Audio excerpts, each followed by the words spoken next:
ಮೂಕಂ ಕರೋತಿ ವಾಚಾಲಂ ಫಂಗುಂ ಲಂಘಯತೆ ಗಿರಿಂ ಯತ್ಕೃಪಾತಮಹಂ ವಂದೇ ಪರಮಾನಂದಸಾಗರಂ ಅಖಂಡಮಂಡಲಾಕಾರಂ ವ್ಯಾಪ್ತಂ ಯೇನ ಚರಾಚರಂ ತತ್ಪದಂ ದರ್ಶಿತಂ ಯೇನ ತಸ್ಮೈ ಶ್ರೀ ಗುರವೇ ನಮಃ. ಅಜ್ಞಾನತಿಮಿರಾಂಧಸ್ಯ ಜ್ಞಾನಾಂಜನಶಲಾಕಯ ಚಕ್ಷುರುನ್ಮೀಲಿತಂ ಯೇನ ತಸ್ಮೈ ಶ್ರೀ ಗುರವೇ ನಮಃ. ತಸ್ಮೈ ಶ್ರೀ ಗುರವೇ ನಮಃ. ನಲ್ಮೆಯ ದೂರದರ್ಶನ ಚಂದನ ವಾಹಿನಿಯ ವೀಕ್ಷಕರಿಗೆಲ್ಲ ಸ್ವಾಗತ. ಆತ್ಮೀಯರೇ, ಇಂದಿನ ಸಂಚಿಕೆಯಲ್ಲಿ ಮಧುಮೇಹ ಡಯಾಬಿಟಿಕ್ ಎನ್ನುವ ವಿಷಯದ ಮೇಲೆ ಯೋಗ ಚಿಕಿತ್ಸೆಗಳನ್ನು ಹೇಗೆಲ್ಲ ಮಾಡಿದರೆ ಗುಣಮುಖರಾಗ್ಬೋದು ಅನ್ನೋದನ್ನು ಈ ಸಂಚಿಕೆಯಲ್ಲಿ ನೋಡೋಣ.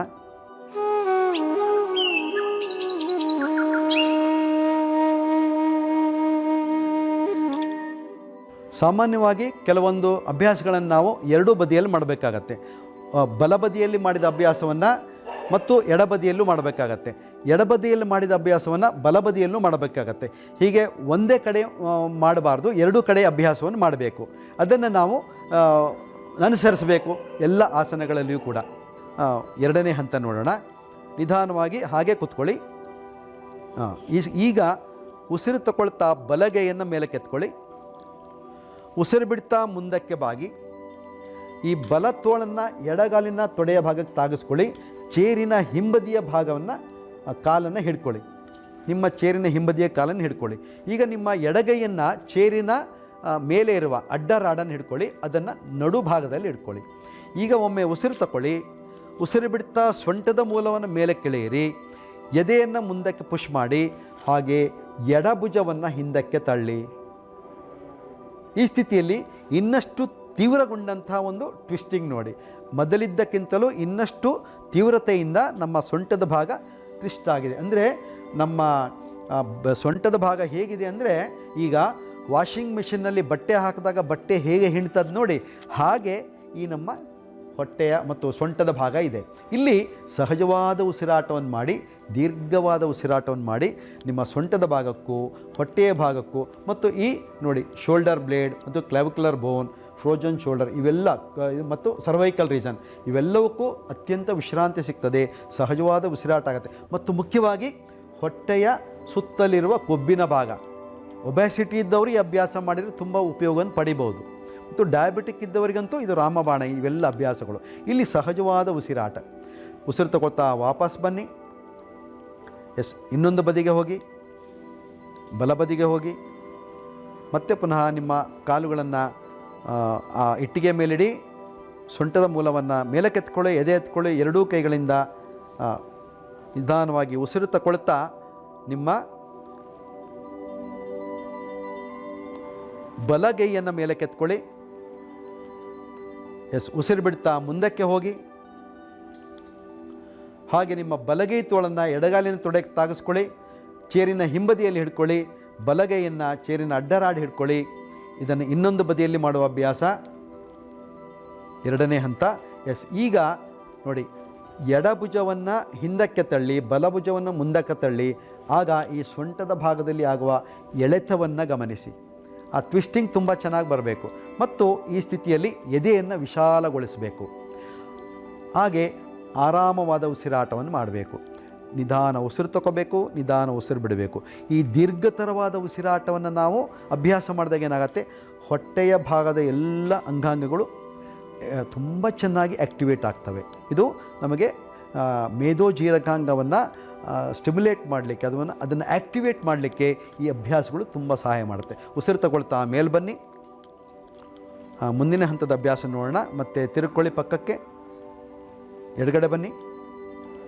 ಮತ್ತೆ ಪುನಃ ಆ ಸ್ಥಿತಿಗೆ ಬನ್ನಿ. ಈಗ ಉಸಿರು ತಗೊಳ್ತಾ ನಿಮ್ಮ ಎಡಗೈಯನ್ನು ಮೇಲಕ್ಕೆತ್ತಿ ಉಸಿರು ಬಿಡ್ತಾ ಮುಂದಕ್ಕೆ ಬಾಗಿ. ಹಾಗೆ ನಿಮ್ಮ ಎಡತೋಳನ್ನು ಬಲಗಾಲಿನ ತೊಡೆಯ ಭಾಗಕ್ಕೆ ತಾಗಿಸಿ ಚೇರಿನ ನಿಮ್ಮ ಮುಂದೆ ಇರುವ ಚೇರಿನ ಕಾಲನ್ನು ಹಿಡ್ಕೊಳ್ಳಿ.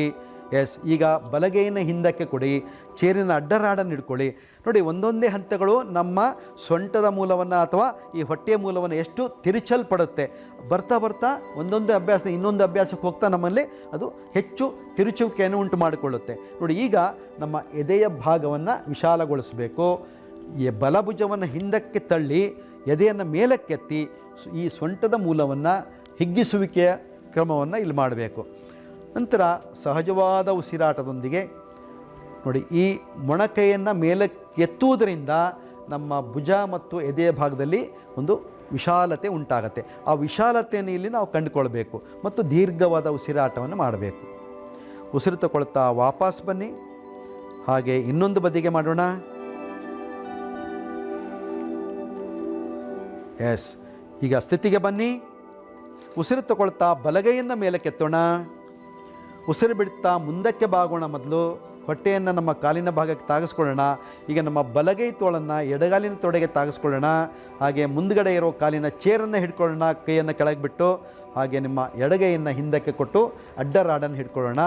ಉಸಿರು ತಗೊಳ್ತಾ ಸೊಂಟದ ಮೂಲವನ್ನು ಮೇಲಕ್ಕೆತ್ತಿ ಎತ್ತಿ ಎಡಭುಜವನ್ನು ಹಿಂದಕ್ಕೆ ತಳ್ಳುವ ಪ್ರಯತ್ನ ಮತ್ತು ಮೇಲಕ್ಕೆ ಎತ್ತುವ ಪ್ರಯತ್ನ.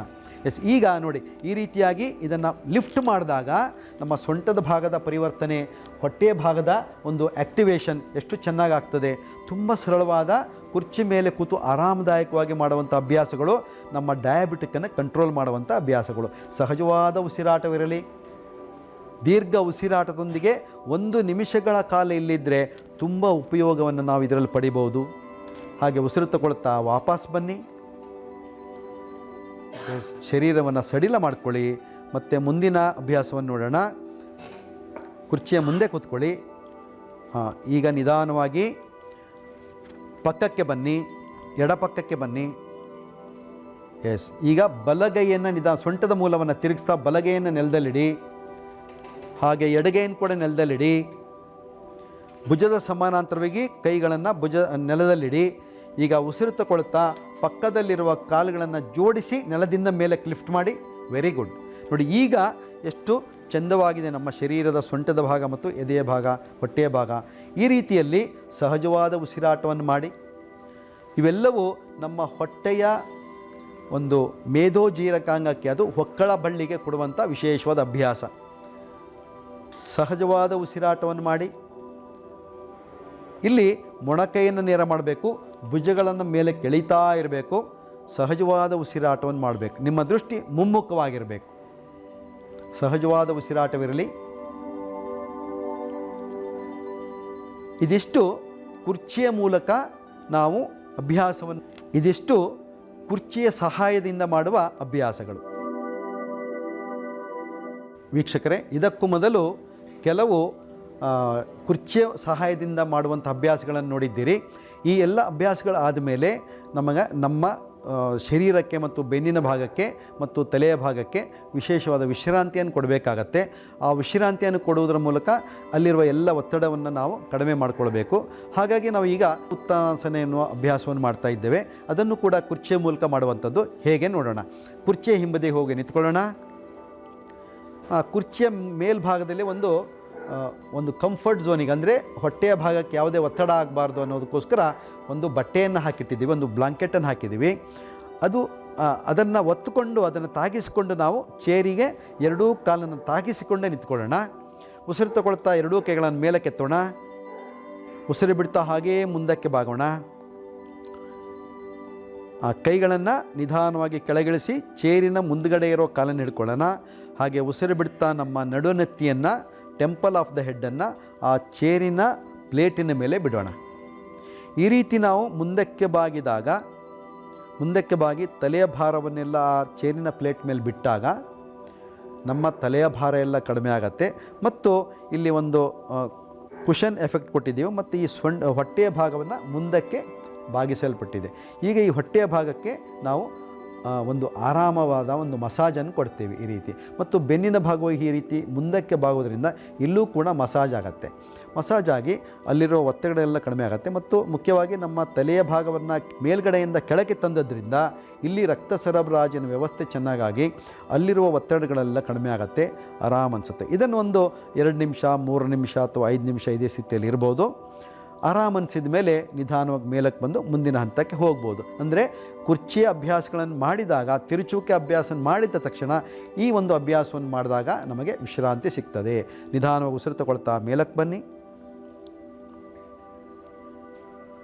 ಇನ್ನು ಮುಂದಿನ ಹಂತಕ್ಕೆ ಹೋಗೋಣ. ಈಗ ಕುಳಿತು ಮಾಡುವ ಕೆಲವು ಅಭ್ಯಾಸಗಳನ್ನು ನೋಡೋಣ. ಆರಾಮಾಗಿ ಬುಲ್ಸ್ಟರ್ ಮೇಲೆ ಕೂತ್ಕೊಳ್ಳಿ.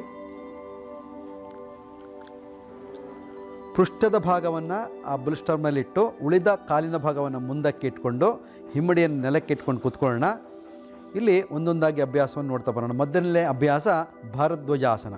ಎಡಗಾಲನ್ನು ಮಡಚಿ ಬಲ ಪಕ್ಕಕ್ಕೆ ಕೊಡಿ. ಹಾಗೆ ನಿಮ್ಮ ಮಂಡಿಯನ್ನು ಹೊಕ್ಕಳ ನೇರಕ್ಕೆ ತನ್ನಿ. ನಂತರ ಬಲಗಾಲನ್ನು ಮಡಚಿ ಎಡಗಾಲಿನ ಪಾದದ ಮೇಲೆ ಓವರ್ಲ್ಯಾಪ್ ಮಾಡಿ. ಈಗ ಎರಡೂ ಮಂಡಿಗಳು ನೆಲಕ್ಕೆ ತಾಗುವಂತೆ ಇಟ್ಕೊಳ್ಳಿ. ಉಸಿರು ತಗೊಳ್ತಾ ನಿಮ್ಮ ಬಲಗೆಯನ್ನು ಮೇಲೆ ಕೆತ್ಕೊಳ್ಳಿ.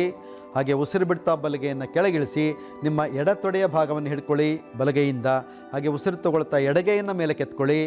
ಉಸಿರು ಬಿಡ್ತಾ ಎಡಗೈಯನ್ನು ಹಿಮ್ಮುಖವಾಗಿ ಕೊಟ್ಟು ಆ ಪಿಲ್ಲೋ ಮೇಲಿಡಿ, ಬುಲ್ಸ್ಟರ್ ಮೇಲಿಡಿ.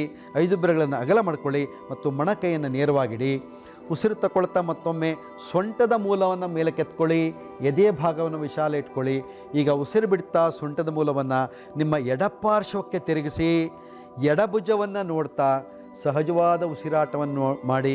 ಈ ರೀತಿಯಾಗಿ ನಾವು ಪಕ್ಕಕ್ಕೆ ತಿರುಚಲ್ಪಟ್ಟಾಗ ನಮ್ಮ ಈ ಸೊಂಟದ ಭಾಗದ ಮೂಲಕ ಈ ಹೊಟ್ಟೆಯ ಭಾಗ ಎಷ್ಟು ತಿರುಚಲ್ಪಟ್ಟಿದೆ ಗಮನಿಸಿ. ಈ ಉಸಿರಾಟವನ್ನು ಈ ಟ್ವಿಸ್ಟ್ ಆದಮೇಲೆ ಎಡಪಾರ್ಶ್ವಕ್ಕೆ ತಿರುಗಿದ ಮೇಲೆ ಸೊಂಟದ ಮೂಲವನ್ನು ಮೇಲೆ ಕೆತ್ತುತ್ತಾ ಎದೆ ಭಾಗವನ್ನು ವಿಶಾಲಗೊಳಿಸ್ತಾ ಸಹಜವಾದ ಉಸಿರಾಟವನ್ನು ಮಾಡೋಣ. ನಮ್ಮ ಹೊಟ್ಟೆಯ ಭಾಗದಲ್ಲಿರೋ ಪ್ಯಾನ್ಕ್ರಿಯಾವನ್ನು ಸ್ಟಿಮ್ಯುಲೇಟ್ ಮಾಡಲಿಕ್ಕೆ ಈ ಭಾರದ್ವಾಜಾಸನ ಅತ್ಯಂತ ಪರಿಣಾಮಕಾರಿಯಾದ ಸ್ಥಿತಿಯನ್ನು ಕೊಡ್ತದೆ. ಸಹಜವಾದ ಉಸಿರಾಟದೊಂದಿಗೆ 1 ನಿಮಿಷ ಇರಲಿಕ್ಕೆ ಪ್ರಯತ್ನ ಮಾಡೋಣ. ಆಮೇಲೆ ನಿಧಾನ ಉಸಿರು ತಗೊಳ್ತಾ ವಾಪಸ್ ಬರೋಣ.